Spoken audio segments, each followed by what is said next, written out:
حي على الفلاح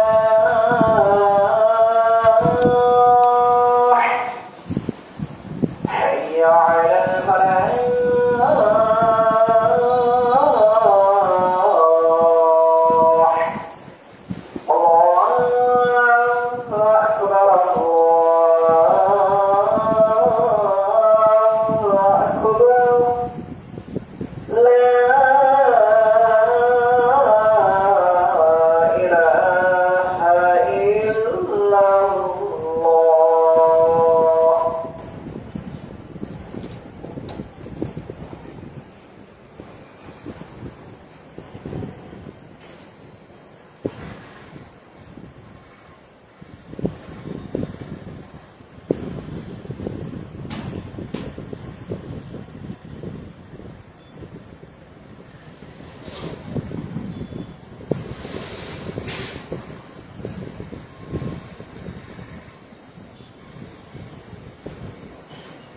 अस्सलामु अलैकुम वरहमतुल्लाहि वबरकातुहू।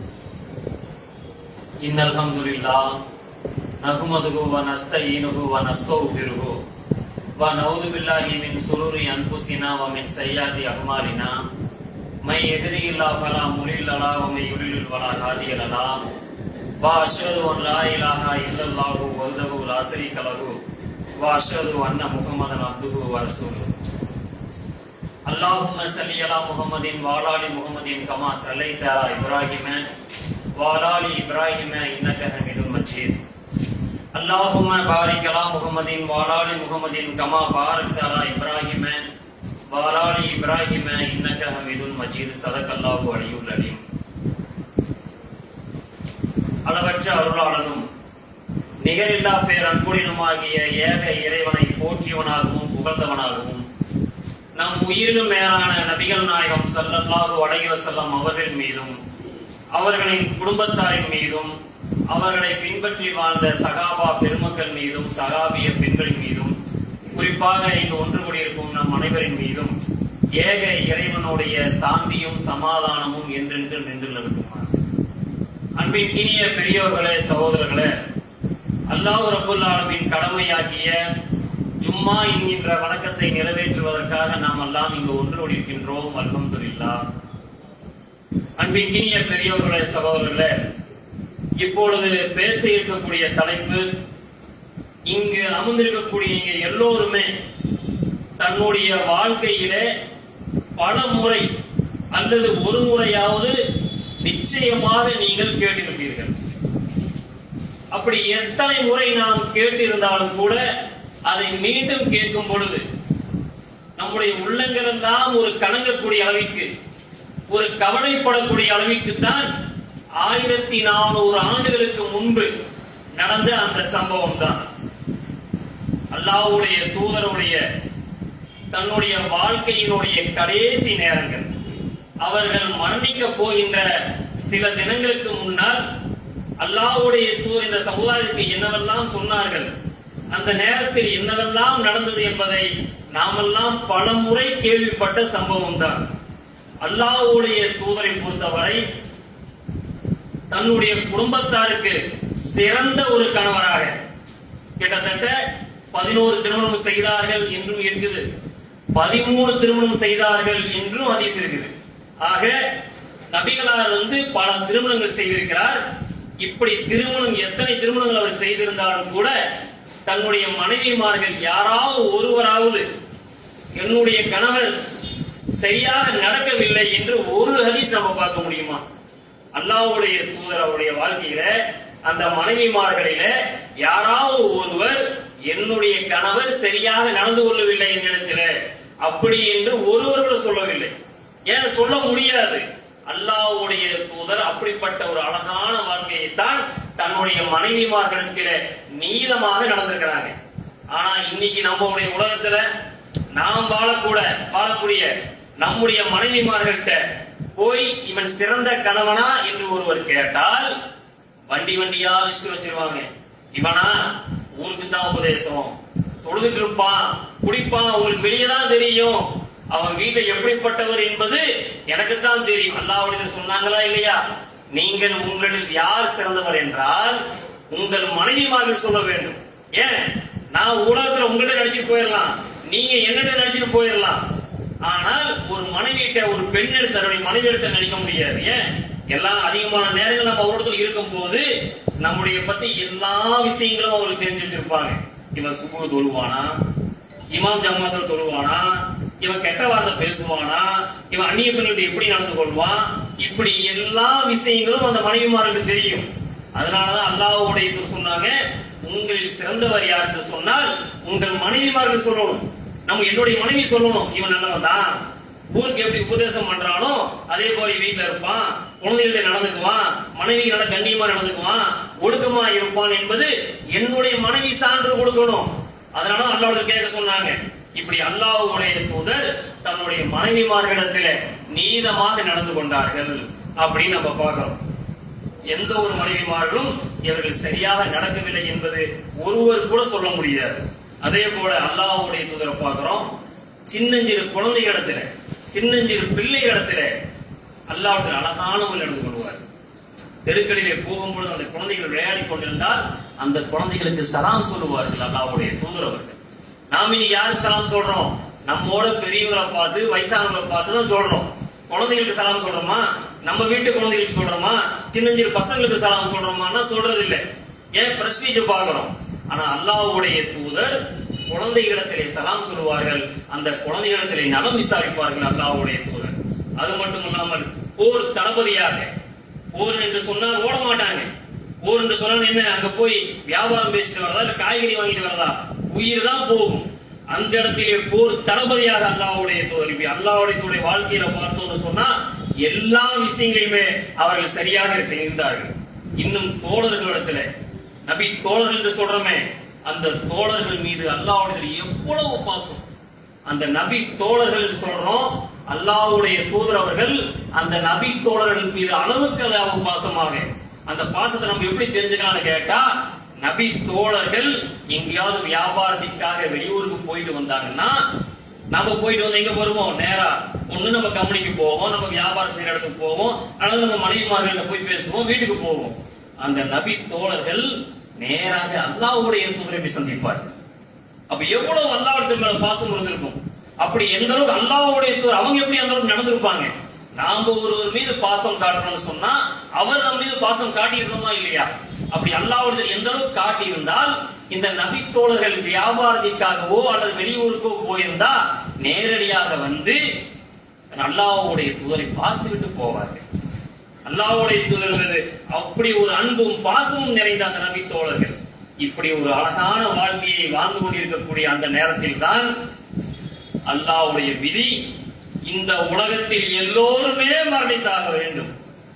அல்லாஹ்வை தவிர இந்த உலகத்தில் இருக்கிற எல்லாமே அழிந்துவிடும். அது நபிமார்களும் விதிவிலக்கல்ல.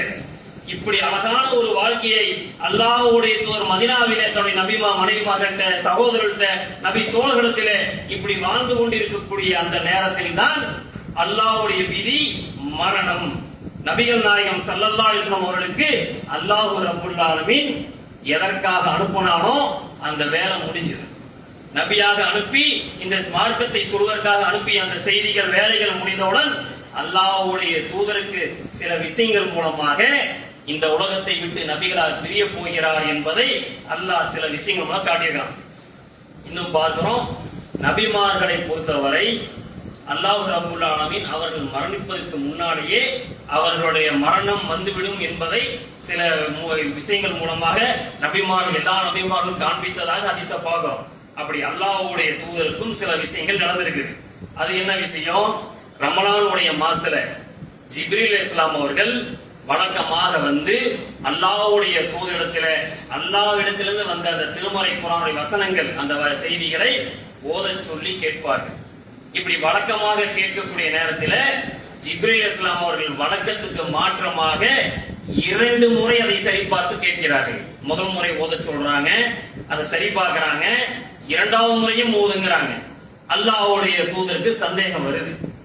வழக்கத்துக்கு மாற்றமாக ஜிப்ரீல் அலைஹிஸ்ஸலாம் அவர்கள் 2 முறை ஓத சொல்கிறார்களே, அப்படியானால் நம்முடைய வேலை முடிந்து விட்டது, நமக்கு மரணம் வரப்போகிறது, நாம் இந்த உலகத்தை விட்டு பிரிய போகிறோம் என்று அறிந்து கொண்ட அல்லாஹ்வுடைய தூதர் அவர்கள் தன்னுடைய மகள் ஃபாத்திமா ரலியல்லாஹு அன்ஹா இடத்தில் சொன்னதாக 4096வது ஹதீஸாக புகாரில் நம்ம பார்க்கலாம். அதே போல புகாரில 4969வது ஒரு வசனம் ஹதீஸ பார்க்கிறோம். திருமறை குர்ஆனுடைய வசனம் இறங்குது அல்லாஹ்வுடைய தூதருக்கு. இதா ஜாஅ நஸ்ருல்லாஹி வல் ஃபத் என்கின்ற வசனம் இறங்குது.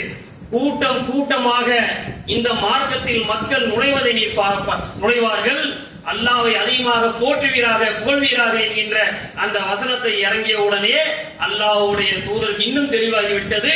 மக்கள் கூட்டம் கூட்டமாக வருவார்கள் என்று சொன்னால் நம்முடைய பணி முடிவடைந்து விட்டது, நாம் இந்த உலகத்தை விட்டு பிரிய போகிறோம் என்று அறிந்து கொண்ட அல்லாஹ்வுடைய தூதர் அவர்கள் தன்னுடைய தோழர்கள் மத்தியில என்ன செய்யறாங்கன்னா ஹஜ் செய்யறதுக்காக அறிவிப்பு செய்யறாங்க.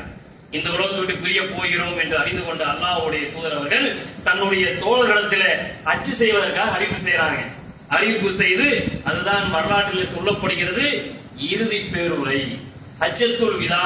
அந்த அரஃபா மைதானத்திலே அல்லாஹ்வுடைய தூதர் அவர்கள் நின்று பல சம்பவங்களை மக்களுக்கு என்னவெல்லாம் சொல்ல வேண்டுமோ இந்த மார்க்கத்தை முழுமையான அந்த மார்க்கத்தை சில மணி துளிகளிலே நாம் அல்லாஹ்வுடைய தூதருடைய நீண்ட உரை என்று சொல்றோமே அந்த நீண்ட உரையே 20 நிமிடத்திலிருந்து 30 நிமிடம் தான். இன்னும் சும்மாவெல்லாம் எப்படின்னு சொன்னா அல்லாஹ்வுடைய தூதர் என்ன சொல்றாங்கன்னா தொழுகையை நீட்டுங்கள் உரையை சுருக்குங்கள். அப்ப சும்மா அரை மணி நேரம் பேசணும்னா தொழுகை 3/4 மணி நேரம் நடத்தணும். சும்மாவுடைய சுருக்கித்தான் பேச வேண்டும் என்று செய்யணும் நம்ம பார்க்கிறோம். இப்படி அந்த ஹஜ்ஜத்துல் விதாவிலே அல்லாஹ்வுடைய தூதர் அவர்கள் தன்னுடைய இறுதி பேரூரிலே இந்த மார்க்கத்தை முழுமையான இந்த மார்க்கத்தை சில நிமிட துளியிலே அழகான முறையில் சொல்லும் பொழுது அல்லாஹ்வுடைய தூதர் சொல்கிறார்கள், அடுத்த வருடம் உங்களை நான் சந்திப்பேனா என்பது எனக்கு தெரியாது. அந்த நபி தோழர் சொல்றாங்க. சொல்லி விட்டு அந்த இடத்துல அல்லாஹ்வுடைய தூதர் ஒரு வகி வருகிறது அந்த அரஃபா மைதானத்திலே, இந்த மார்க்கம் முழுமை பெற்று விட்டது, இந்த மார்க்கம் முழுமை பெற்று விட்டது என்கின்ற வசனம் இறங்கிய பிறகு உமர் ரலியல்லாஹு அன்ஹு அழுகிறாங்க. ஏன்? அவங்க தெரிஞ்சுக்கிட்டாங்க இந்த மார்க்கம் முழுமை பெற்று விட்டது என்று சொன்னால் அல்லாஹ்வுடைய தூதர் நம்மை விட்டு பிரிந்து விடுவார்கள், இனிமேல் நம்மோடு இருக்க மாட்டாங்க, அவங்க மௌத்தா போயிடுவாங்க என்று உமர் ரலியல்லாஹு அன்ஹு அறிந்து கொண்டார்கள். அந்த அரஃபா மைதானத்திலே அல்லாஹ்வுடைய தூதர் இந்த சமுதாயத்திற்கு என்னவெல்லாம் சொல்ல வேண்டுமோ, பெண்கள் விஷயத்தில் எப்படி நடந்து கொள்ள வேண்டும், இப்படி எல்லா விஷயத்தையுமே அல்லாஹ்வுடைய தூதர் அந்த அரஃபா மைதானத்திலே அந்த நபி தோழர்களுக்கு அவருக்கு உரை நிறுத்துகிறார்கள்.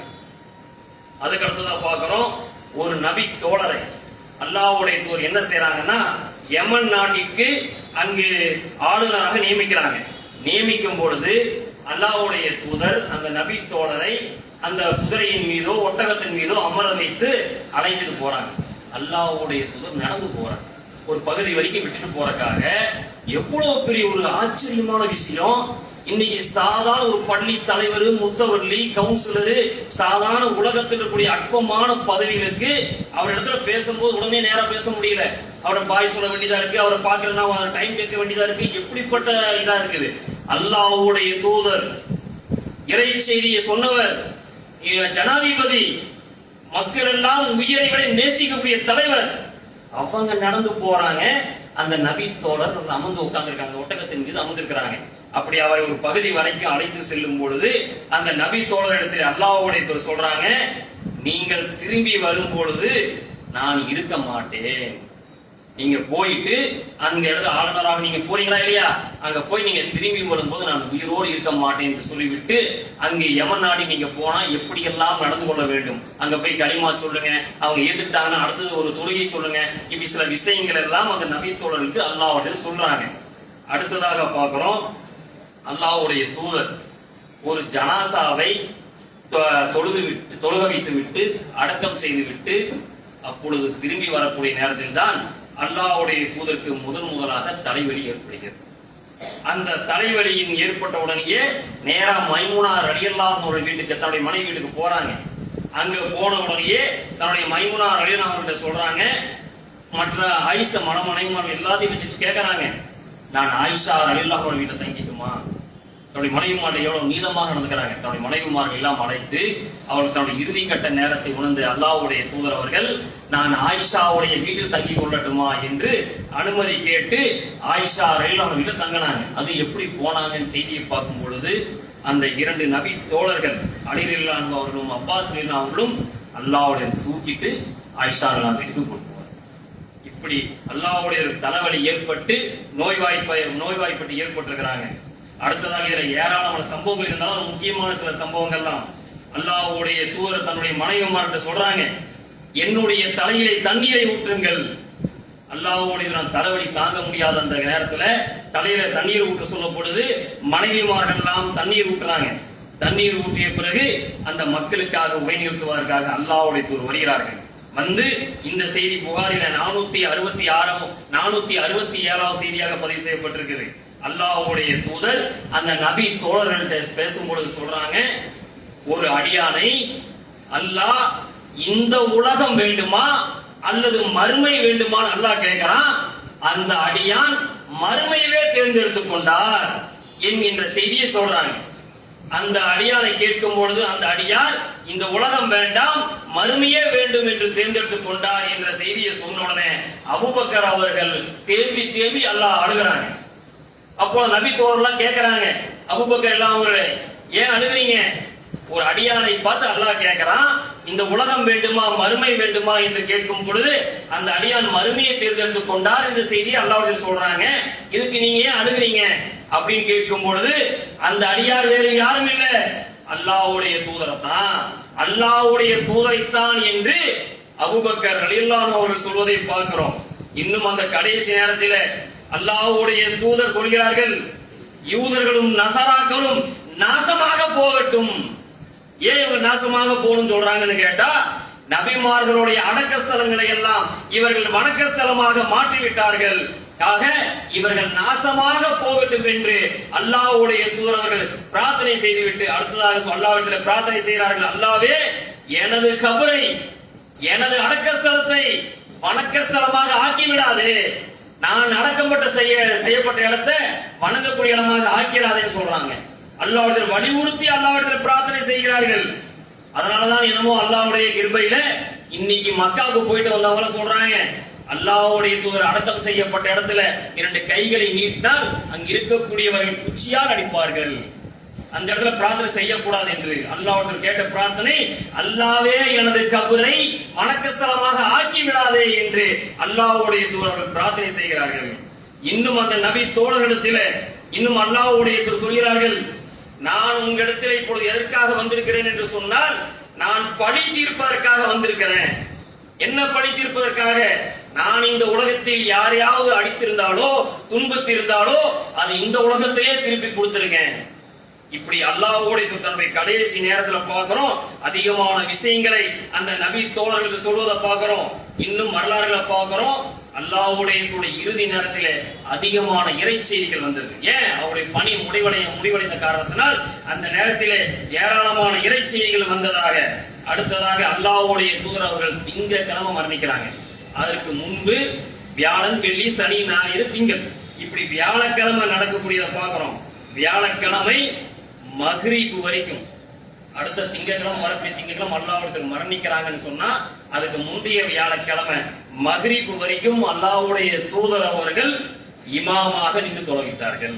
வரலாறுல ஹதீஸ்ல பார்க்கிறோம். மக்ரிப் அந்த வியாழக்கிழமை மக்ரிப் வரை அல்லாஹ்வுடைய தூதர் இமாமாக மஸ்ஜிதுன் நபவியிலே 13 ஆண்டுகள் இமாமாக நின்று தொலைவைத்த அல்லாஹ்வுடைய தூதர் அவர்கள் அந்த வியாழக்கிழமை மக்ரிப்போடு இமாமாக நிப்பா தொலைவைத்தார்கள் என்கின்ற செய்தியை பார்க்கிறோம். அடுத்ததாக அல்லாஹ்வுடைய தூதர் பார்க்கறாங்க வீட்டில இருந்துட்டு, அல்லாஹ்வுடைய வீட்டுக்கும் அந்த பள்ளிவாசலுக்கும் எப்படிப்பட்டதுன்னா அந்த திரையை தூக்கி பார்த்தா பள்ளிவாசல் தெரியும், அப்படிப்பட்ட இடம் தான்.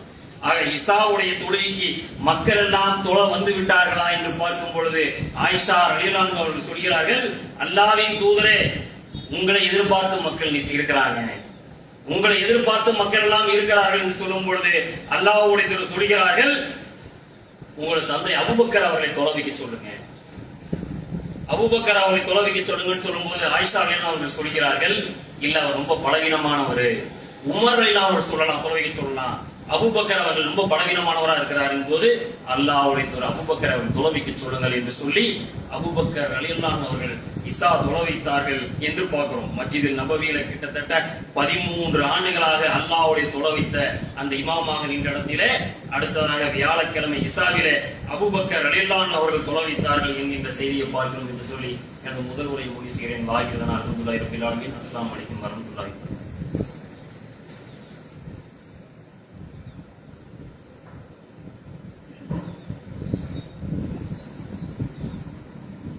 اللهم صل على محمد وعلى ال محمد كما صليت على ابراهيم وعلى ال ابراهيم انك حميد مجيد اللهم بارك على محمد وعلى ال محمد كما باركت على ابراهيم وعلى ال ابراهيم انك حميد مجيد. அன்பின் இனிய பெரியவர்களே, சகோதரர்களே, அதே போல புகாரில 4447 செய்தியாக பார்க்கிறோம்.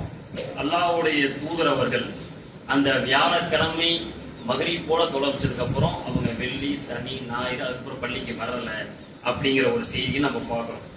அடுத்ததாக அல்லாஹ்வுடைய தூதரிடத்துல இப்னு மசூத் அவர்கள் அல்லாஹ்வுடைய தூதரை சந்திப்பதற்காக போறாங்க. சந்திச்சு அல்லாஹ்வுடைய தூதர்கிட்ட கேட்கறாங்க, அல்லாஹ்வின் தூதரே, நீங்க இப்போ எப்படி இருக்கிறீங்க, உங்களுடைய உடல்நிலை எப்படி இருக்கு அப்படின்னு கேட்கும் பொழுது அல்லாஹ்வுடைய தூதர் சொல்கிறார்கள், நீங்கள் 2 பேர் அடையக்கூடிய வேதனையை நான் ஒருவன் அடைந்து கொண்டிருக்கிறேன். நீங்கள் 2 பேர் அடையக்கூடிய அந்த பிரச்சனை வேதனைகள் எல்லாம் நான் ஒருவன் அடைந்து கொண்டிருக்கின்றேன் என்று அல்லாஹ்வுடைய தூதர் சொன்னதை பார்க்கிறோம். இதுக்கு இடையில நடக்கக்கூடிய சம்பவம், பாத்திமா ரலியல்லாஹு அன்ஹா அவர்கள் அல்லாஹ்வுடைய துறை தன்னுடைய தந்தையை சந்திப்பதற்காக வராங்க.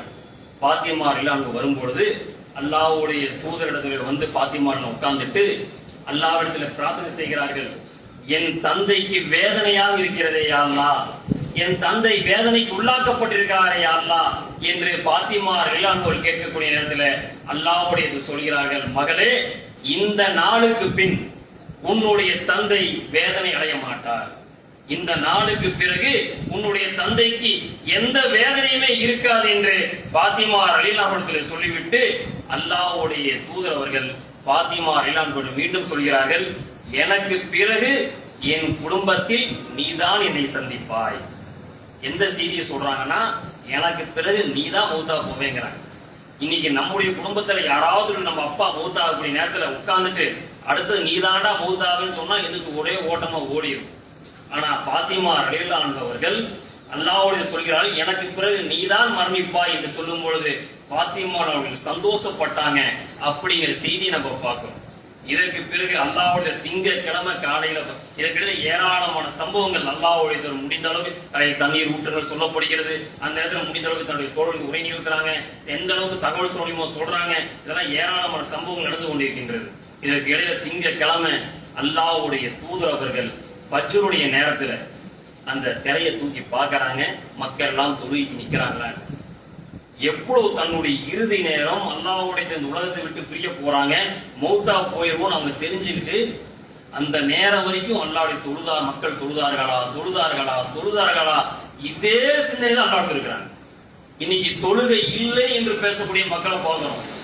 தொழுகையெல்லாம் தேவையில்லைங்க, நாம சிறுக்கு இல்லைன்னா சொர்க்கத்துக்கு போயிடலாம், நாம இணை வைப்பு இல்லையே, நாம தான் தௌஹீத் கொள்கையில் இருக்கிறோமே, எந்த சூனியமும் இல்லை, நம்மள்ட்ட சிறுக்கு இல்லை, இந்த பாவங்கள்லாம் இல்லை, சிலை வணக்க வழிபாடு இல்லை, தர்கா வழிபாடு இல்லையே, நம்மளாம் சொர்க்கத்துக்கு போயிடலாம்னு சொல்லிட்டு இருக்கிறோம். ஆனா அல்லாஹ்வுடைய கடைசி நேரம் வரை மக்கள் தொழுதார்களா என்கின்ற செய்தியை தான் அந்த இறுதி நாட்களிலே பார்க்கும் பொழுது அல்லாஹ்வுடைய தூதர்கள் தொழுகைக்குத்தான் முக்கியத்துவம் தந்தார்கள். இன்னைக்கு தொழுகை என்கின்ற விஷயத்துல நாம் மிகவும் அசட்டையாக, அதுவும் சொல்ல போனால் இந்த வியாபாரம் நடக்கக்கூடிய பகுதிகள்லாம் பார்க்கிறோம். வியாபாரம் நடக்கக்கூடிய நேரத்துல தொழுகைக்காக பாங்கு சொல்லப்பட்டுருச்சுன்னு சொன்னா தொழுகைக்கு போலான்னு நினைச்சாலும் சைத்தான் என்ற ஒரு வியாபாரத்துக்கு கொண்டு வரான். உடனே வியாபாரத்தை தான் பார்க்கணும், தொழுகை அப்புறம் பார்த்துக்கலாம், ஜமாத்து முடிஞ்சு பார்த்துக்கலாம். அல்லாஹ்வுடைய தூதர் ஒரு நேர தொழுகையை விட்டாலும் பார்க்கவே முடியாது. இன்னும் ஒரு செய்தியை பார்க்கிறோம், அல்லாஹ்வுடைய தூதர் அபூபக்கர் அவர்கள் தொழ வைக்கக்கூடிய ஒரு நேரத்துல எப்படி வந்தார்கள் என்று பார்க்கும் பொழுது அலி ரலியல்லாஹு அன்ஹு அவர்களும் இன்னொரு நபி தோழரும் அல்லாஹ்வுடைய தூக்கிட்டு வராங்க. தன்னுடைய கட்டைகள் அல்லாஹ்வுடைய தூதரால் நேராக வைக்க முடியாமல் அந்த மணலிலே கோடு போட்டு வந்தது. தொழுகைக்கு எவ்வளவு முக்கியத்துவம் பாருங்க. இந்த நேரத்துல அல்லாஹ்வுடைய தூதர் தொழுகைக்காக நடந்து வர முடியல, தவழ்ந்து வர முடியல, 2 பேர் தூக்கிட்டு வராங்க அல்லாஹ்வுடைய தூதரை. காலு அல்லாஹ்வுடைய தூதருக்கு நேரா வைக்க முடியல.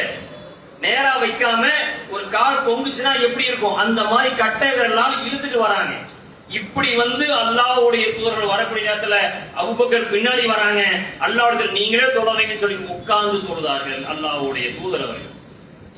இன்னைக்கு தொழுகையில லா இலாஹ இல்லல்லாஹ் முஹம்மது ரசூலுல்லாஹ் கலிமா சொல்லிட்டா சொர்க்கத்துக்கு போயிடலாம், சிறுக்கினா சொர்க்கத்துக்கு போயிடலாம், நாமெல்லாம் தௌஹீத் கொள்கையில் இருக்கலாம் சொர்க்கத்துக்கு போயிடலாம். அல்லாஹ்வுடைய தொழுகை அந்த இறுதி நேரம் படிக்கக்கூடிய நேரத்தில கேட்கக்கூடிய நேரத்தில அல்லாஹ்வுடைய தொழுதார்கள் தொழுகைக்கு தான் முக்கியத்துவம் தந்தார்கள் என்று ஏராளமான செய்திகளை நம்ம பார்க்கணும். அதே போல அல்லாஹ்வுடைய தூதர்கள் திங்கட்கிழமை சுபுகிலே அந்த திரையை திறந்து பார்க்கறாங்க. நபி தோழர்கள்லாம் தொழுகைக்காக நிற்கிறாங்க.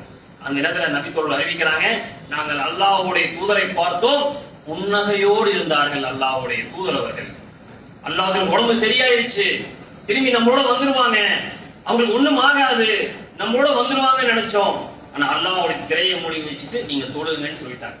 இதற்கு இடையில தான் அல்லாஹ்வுடைய ஃபஜ்ருக்கும் லுஹுருக்கும் இடையில தான் அந்த நேரத்திலே அல்லாஹ்வுடைய தூதரவர்கள் கைகளை உயர்த்தி அல்லாஹ்வே எனது பாவத்தை மன்னிப்பாயாக, தன்னுடைய இறுதி நேரத்தில் அல்லாஹ்வுடைய தூரத்தில் வந்த வார்த்தை அல்லாஹ்வே எனது பாவத்தை மன்னிப்பாயாக, அல்லாஹ்வே எனது பாவத்தை மன்னிப்பாயாக, அல்லாஹ்வே எனது பாவத்தை மன்னிப்பாயாக என்று அல்லாஹ்வுடைய தூதரவர்கள் 3 முறை கேட்டுவிட்டு அல்லாஹ் இன்னும் கேட்டார்கள், நல்லோருடன் என்னை எழுப்புவாயாக, நாளை மறுமையிலே நல்லோருடன் என்னை எழுப்புவாயாக என்று அல்லாஹ்வுடைய சொன்னார்கள்.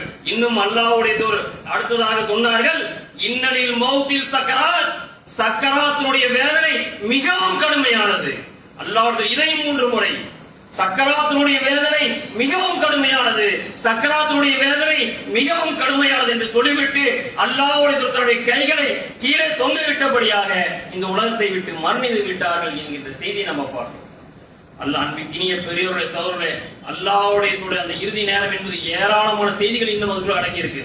அவங்க இந்த கடைசி நேரத்திலே அவர்கள் பிரார்த்தனை செய்தார்கள், தொழுகைக்கு முக்கியத்துவம் தந்தார்கள் என்று அதிகமான செய்தியை நாம் பார்க்கிறோம் என்று சொல்லி நம்முடைய வாழ்க்கையிலே நாம் வாழக்கூடிய இந்த வாழ்க்கையில அல்லாஹ்வும் அல்லாஹ்வுடைய தூதரை பின்பற்றுவது உண்மை என்றால் உலகத்துக்காக ஊருக்காக எல்லாம் இல்லாம நம்முடைய வாழ்க்கை, என்னுடைய மனைவி, என்னுடைய குடும்பம், என்னுடைய வாழ்க்கையில அல்லாஹ்வும் அல்லாஹ்வுடைய தூதரை பின்பற்றுவது என்பது உண்மை என்றால் அல்லாஹ் எதையெல்லாம் சொன்னானோ, அல்லாஹ்வுடைய தூதர் எதையெல்லாம் சொன்னார்களோ அதை செய்யக்கூடியவர்களாக, எதை விட்டு தடுத்தார்களோ அதை விட்டு விலகி இருக்கக்கூடிய மக்களாக அல்லாஹ் நம் அனைவரையும் ஆக்கி அருள்புரிய வேண்டும் என்று கேட்டு என் ஜும்மா உரையை முடித்துக் கொள்கிறேன்.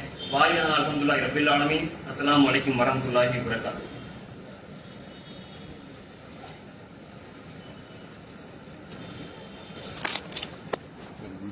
Arif Seren சொல்றாரு.